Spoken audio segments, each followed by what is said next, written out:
Stiamo vedendo in questi giorni un aumento dell'incidenza, quindi il numero di nuovi casi che si presentano nella nostra provincia, nel nostro territorio, nella nostra comunità, che sta aumentando. Siamo appunto attorno ai 50 nuovi casi per settimana ogni 100.000 abitanti. 134 pazienti attualmente positivi, a fotografia di una provincia che viene definita ad alta vivacità epidemica, come testimoniato dallo studio pubblicato ieri dall'Istituto per le applicazioni del calcolo del CNR, che colloca Belluno al quarto posto su base nazionale per incidenza da coronavirus.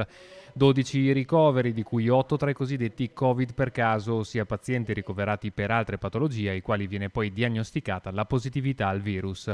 Una curva epidemiologica che testimonia sia un aumento dei contagi, ma che per ora non desta allarme. È un dato che assolutamente non ci preoccupa, non ci spaventa, anche e soprattutto visto nel confronto con i dati degli anni appunto precedenti. Massima attenzione nei confronti dei cosiddetti soggetti fragili. In tal senso l'azienda sanitaria ha annunciato per i primi di ottobre l'avvio della nuova campagna di prevenzione in concomitanza con la somministrazione del vaccino anti-influenzale. È un vaccino che verrà somministrato in unica dose indipendentemente dal ciclo precedente e che interesserà prevalentemente i grandi anziani, i soggetti nelle strutture protette e gli immunodepressi come categoria di riferimento principale. Ma soprattutto va raccomandato alle persone il buonsenso e il senso civico che hanno sviluppato in questi anni di epidemia.